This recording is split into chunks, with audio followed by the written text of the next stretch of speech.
on a bus going to choir camp at the very beginning of school. It was my first year at Samford. It was Karen's second year at Samford.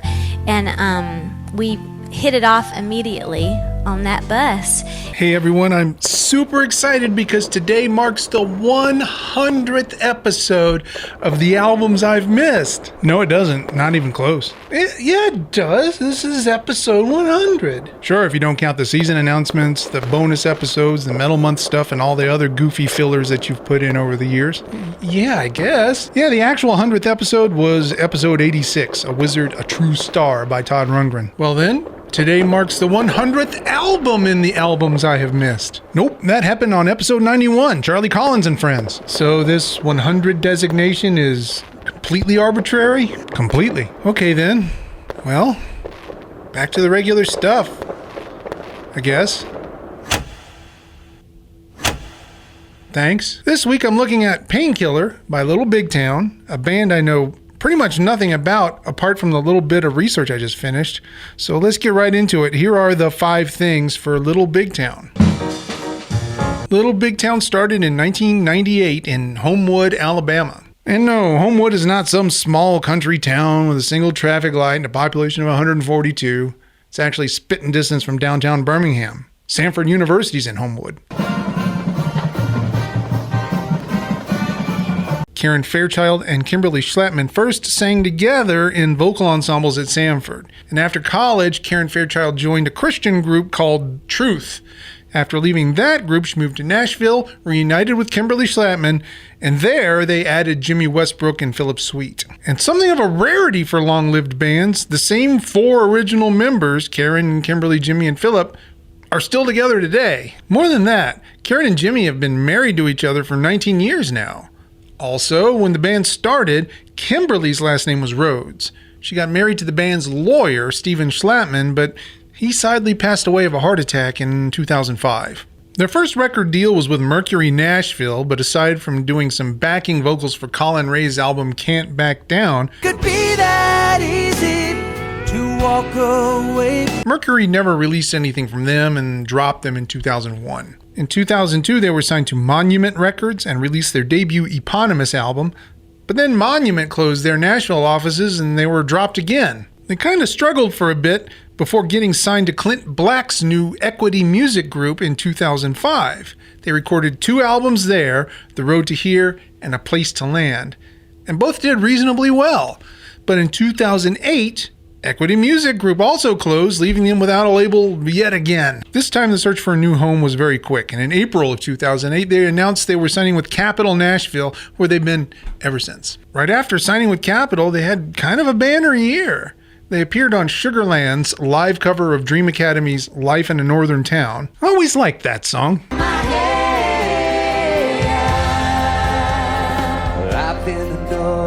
And later that year, they were opening for Carrie Underwood's Carnival Ride Tour, followed immediately by their first headlining tour, starting in Jacksonville. I mean, of course it's Jacksonville. Jacksonville, Florida. It's everything I ever dreamed of. Painkiller was produced by Jay Joyce, and looking at his discography was something of a revelation for me. Since starting as a producer in 1998, Jay Joyce has worked with Patty Griffin, John Hyatt, Emmylou Harris, Carrie Underwood, Eric Church, Brandy Clark, but also Cage the Elephant, White Reaper, Coheed and Cambria, even the newest album by the Black Crowes. Guy's got range. I think the most interesting thing I learned while researching Little Big Town was the number of awards they've either won or been nominated for. Since 2006, they've been nominated for Grammys 16 times, winning 3, and for CMAs, they've been nominated 30 times, winning 9. But wow, was I surprised to learn how many different awards there are just for country music. Aside from the Country Music Association Awards, the CMAs, there's the Academy of Country Music Awards, nominated 28 times, won 8. The American Country Awards, nominated 7 times, won once. The American Country Countdown Awards, nominated once, won once. The American Music Awards, nominated twice, won once. The CMT Music Awards, nominated 21 times, won 4 times. And the CMT Artist of the Year Award, nominated twice, won twice. That's a lot just for country music, don't you think?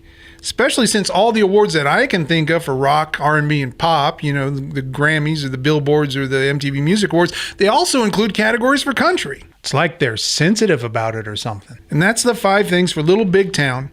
Time to give their album a spin. Back soon with First Impressions.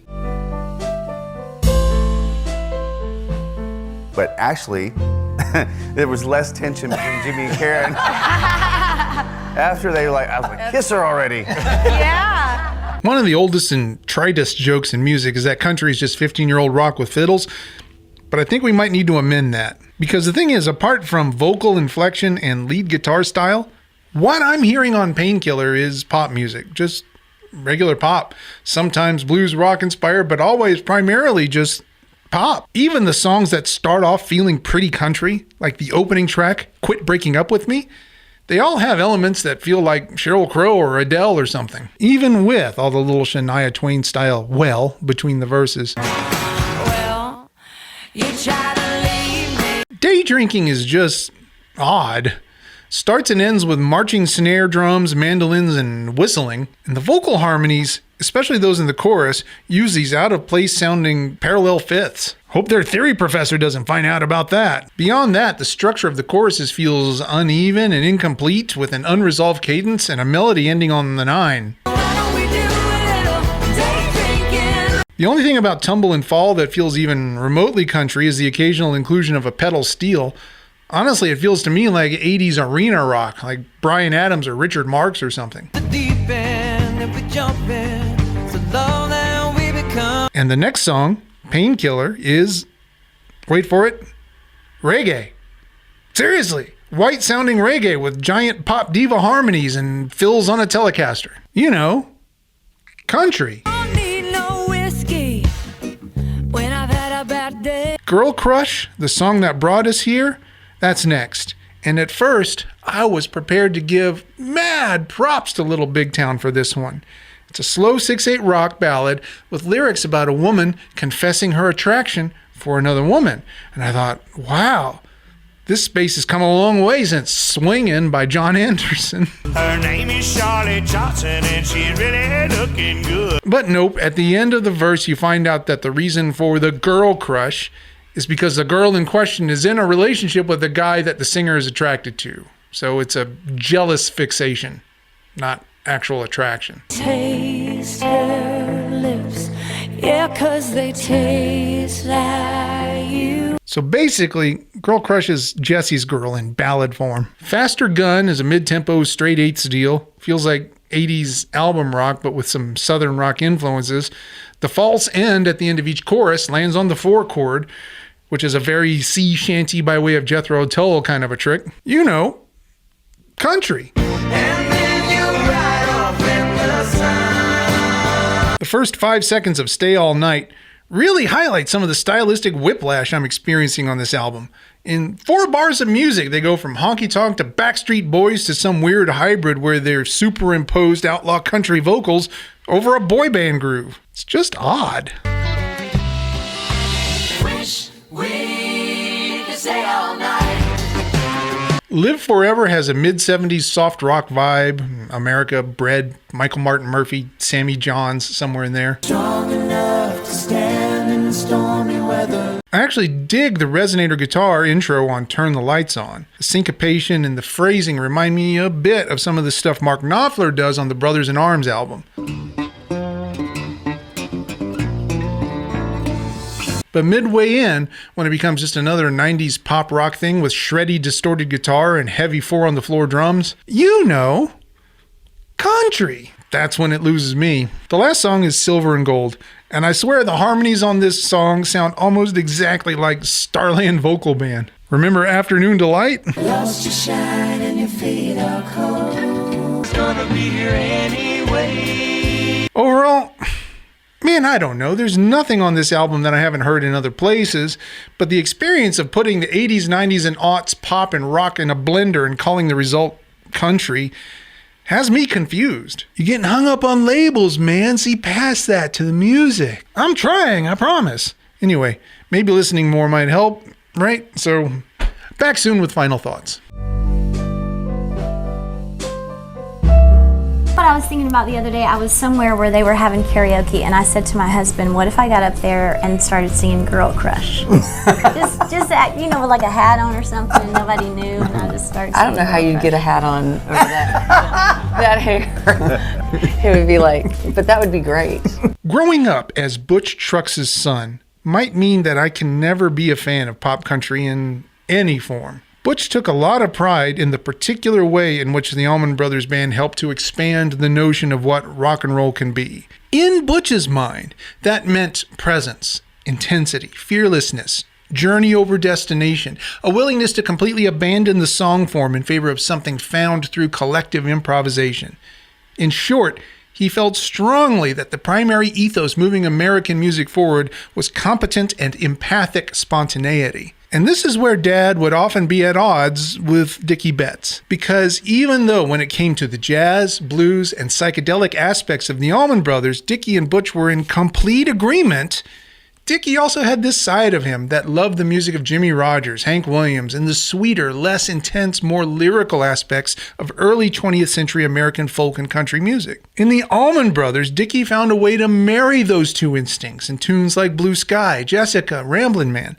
But Dickie's full-on country side only came out in his solo works. But the thing is, I didn't grow up Dickie's son. I grew up Butch's son. And the closest Butch ever got to accepting anything remotely country was the Graham Parsons era of the Byrds. And that accounts for half of my hang-up about pop country. The other half comes from, well, midway through my 7th grade year, my family moved to Wauchula, Florida. Wauchula is not a resort town, not a coastal town, not a retirement town. Wauchula is a town of orange trees, cows, and phosphate mines. Population of less than 4,500.